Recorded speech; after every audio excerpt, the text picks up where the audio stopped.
Mesdames et messieurs les membres des cadres communaux de concertation des forces politiques et sociales, je voudrais vous dire que votre bureau m'a demandé de faire une communication sur l'évolution de la situation politique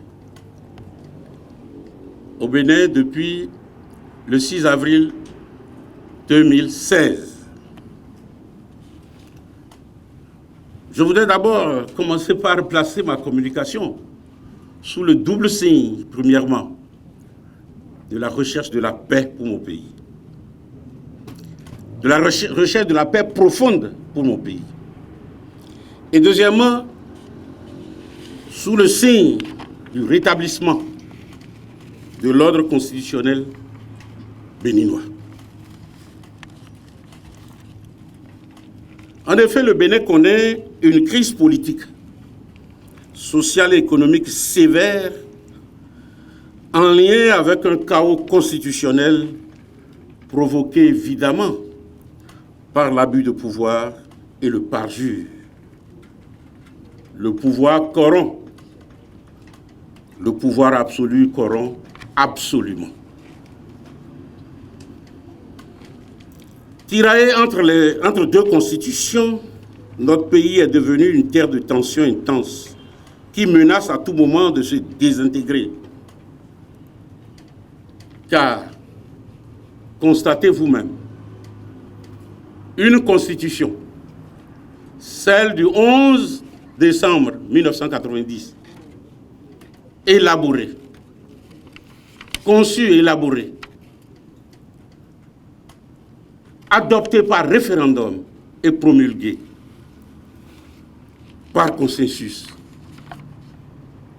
et qui a 30 ans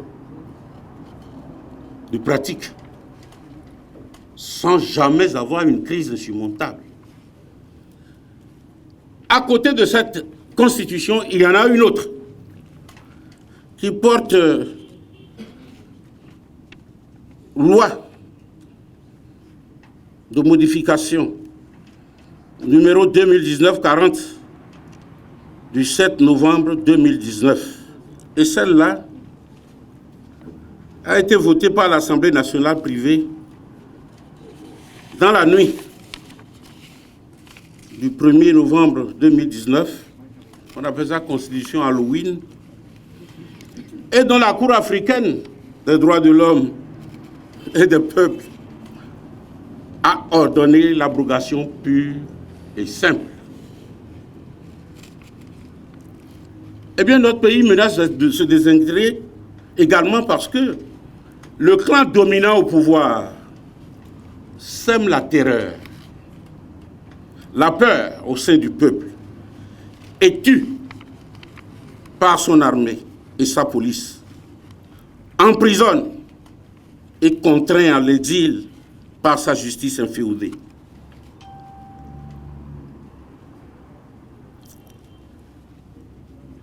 La gouvernance de l'oligarchie au pouvoir est caractérisée par la prédation des droits et des libertés,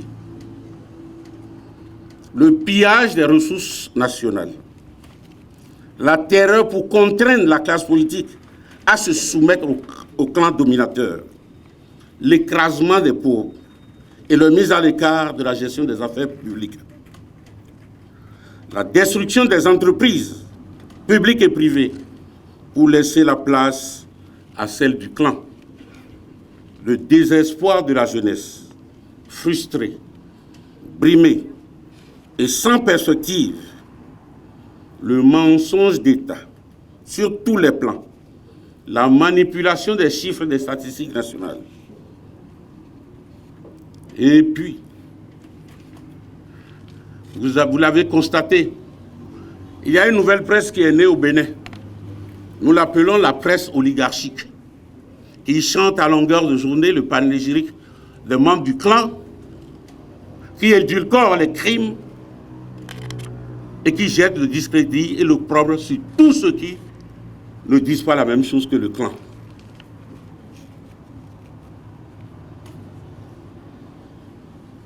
la grande corruption au sommet de l'État. Je le sais pour l'instant, on pourrait revenir là-dessus, avec des preuves.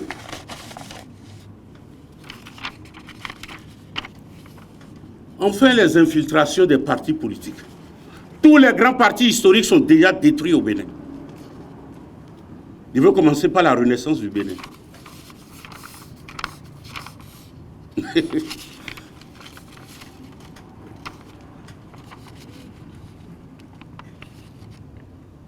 Et à la suite de la renaissance du Bénin, tous les autres partis historiques, le PRD, c'est fini, c'est soumis. Après les cohortes de cadres et personnalités qu'on a dû attirer vers la marmite là-bas, eh bien, je crois qu'ils ont rendu armes et munitions il y a quelques jours. FCBE, postcori.bene émergent. Une infiltration, un recrutement de quelques amis tapis dans leur rang, et ça y est, FCBE aujourd'hui est devenu l'aile, la troisième aile du clan. Le clan dominateur fait preuve de cruauté, de violence et d'artifice pour exclure les forces politiques opposées à sa gouvernance, afin de se maintenir au pouvoir par l'instauration d'une dynastie contre vents et marées. Où est le gouvernement du peuple par le peuple et pour le peuple? Comment accepter cette perversion sans rien faire, sans rien dire, en prétextant que le clan assure notre bonheur, notre développement, le développement de notre pays, en nous écartant par la force des affaires publiques et des élections de notre pays. Nous avons aussi le droit et le devoir de dire notre point de vue sur la gestion des affaires de notre pays, sur la façon dont le peuple béninois est traité par l'élu de la nation. La confiscation du pouvoir d'État à travers la confusion et l'inféodation des institutions de la République au clan. L'Assemblée nationale est transformée sous la menace de la force brutale, des armes de guerre, après avoir lâchement tué de nombreux concitoyens. L'Assemblée nationale est transformée, dis-je, en une assemblée privée de 83 hommes liges appartenant tous au clan et aux deux partis États jumeaux UPBR de Patrice Talon. C'est cette assemblée qui a été commise à la sale besogne de donner un socle constitutionnel et une base législative à la dictature qui sévit dans notre pays. Il s'agit de l'inversion du modèle démocratique béninois en une dictature parfaite et achevée. C'est cette horreur qu'a mise à nu la Cour africaine des droits de l'homme et des peuples en rendant les arrêts du 4 décembre 2020, ordonnant au clan dominateur l'abrogation de la constitution du clan et des lois ignobles qui en découlent avant toute prochaine élection.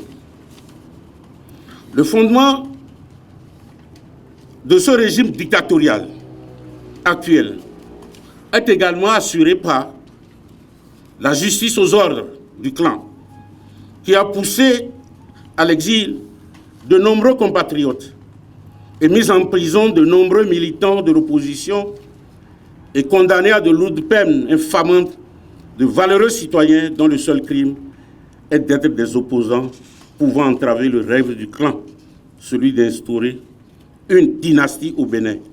La justice est soumise et est rendue docile. Elle est très docile au clan. Qu'ils vous souviennent que les députés de la 8e législature, relevant tous d'une association de deux partis États siamois, BR et UP, sont allés à l'assaut de la Constitution du 11 décembre 1990 et, prétextant de sa modification, ont plutôt organisé contre elle, dans la nuit du 31 octobre au 1er novembre 2019, un coup de force prémédité au sens des dispositions de l'article 66, alinéa 1 de notre Constitution. En vérité, ce coup de force a suspendu la Constitution du 11 décembre 1990. Il lui a retiré toute autorité politique et juridique d'organiser l'élection du prochain président de la République du Bénin. Cette suspension est synonyme de facto de suspension de tous les droits civils et politiques que la Constitution a toujours garantis aux citoyens, ce qui a provoqué une vive contestation visant à son rétablissement. L'autorité de la loi numéro 2019-40 du 7 novembre 2019 est contestable et contestée. Ce qui s'entend par une opposition du peuple à l'application ou à l'usage de toutes les lois ou règlements découlant de la nouvelle Constitution dont l'autorité politico-juridique est parfaitement illégitime. Mais pour les citoyens que nous sommes, épris de paix,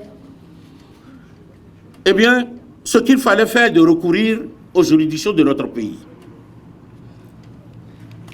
Surtout aux juridictions de protection des droits de la personne humaine et des libertés publiques. Ce qui a été fait et a donné lieu à la décision de la Cour africaine des droits de l'homme et des peuples, organe judiciaire supranational compétent en République du Bénin. La Cour africaine des droits de l'homme et des peuples a rendu sa décision qui, dans le respect de la souveraineté du peuple, est exécutoire, car au-delà de la ratification de la Charte africaine des droits de l'homme, les dispositions de celle-ci font partie intégrante de la Constitution et font partie du droit béninois et ont une valeur supérieure à la loi intérieure. Contrairement à la Cour constitutionnelle du Bénin, la Cour africaine a donné raison aux forces de l'opposition en ce que la Constitution est violée pour défaut de consensus. Nous insistons donc et persistons à exiger que M. Patrice Talon respecte le peuple, respecte les décisions de justice, car la quasi-totalité des recours formulés par l'opposition devant la Cour constitutionnelle du Bénin contre les abus du clan est balayée du revers de la main par l'ex-garde des Sceaux, avocat privé du président de la République, qui en assume la présidence. L'évidence, en ce qui concerne le contexte politique, est que nous ne sommes plus en démocratie au Bénin. Parole de Maître Robert Dossou, ancien président de la Cour constitutionnelle. La certitude est qu'une dictature parfaite est édifiée en lieu et place de la démocratie au Bénin.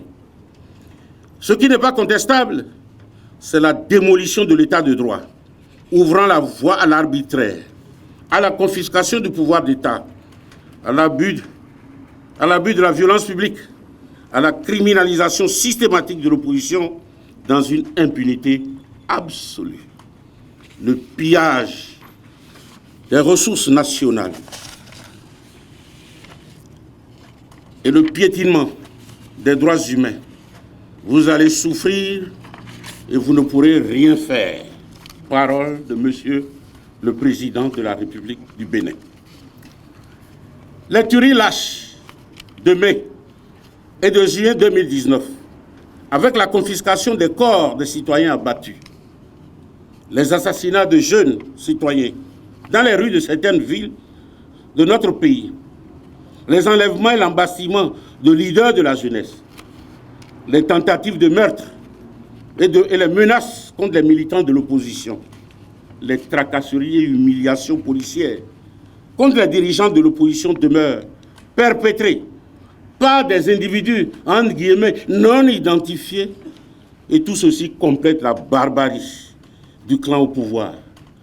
Le clan s'est autoproclamé le propriétaire du pouvoir d'État et a décidé de mettre à l'écart le peuple et l'opposition qu'il tente en vain de soumettre. La haute autorité de l'audiovisuel de la communication est commise à la démolition des médias et à l'emprisonnement des journalistes non soumis. Le Bénin vit une gouvernance autoritaire. Parole de Maître Alaou, président du GERDES Afrique. Je pourrais dire mieux. En paraphrasant la déclaration de la diaspora du 25 février 2021, je cite: « Depuis le 6 avril 2016, date de la prise de pouvoir d'État par son Excellence, Monsieur le Président de la République Patrice Talon, la terreur, la répression, la sueur, les larmes et le désespoir constituent les règles qui régissent les relations que le président béninois entretient avec son peuple qu'il a élu le 20 mars 2016. La vérité est qu'il tue à balles réelles, emprisonne et fait exiler de force les voix critiques pour se maintenir au pouvoir. Il a empoisonné la démocratie et tient le pays d'une main de fer, réprimant systématiquement les opposants. » Fin de citation, parole de la diaspora béninoise. Face à tout ceci, c'est-à-dire à une gouvernance de pillage, de famine, à la criminalisation de l'opposition et de toute voix discordante, la violation massive des droits humains, la confiscation du pouvoir, le hold-up et le push contre la nation, la destruction de la démocratie, la destruction de l'état de droit, je lance un appel à la concorde nationale, à l'engagement de tous les citoyens pour la défense ferme de la patrie. Un appel à la paix et à la fraternité en tous les fils du Bénin, car le Bénin est en crise grave. Et afin de donner toute sa chance à une sortie de crise pacifique et consensuelle, la tenue des assises nationales est impérative pour définir les voies et moyens du rétablissement de la démocratie, de l'état de droit et du respect des droits humains.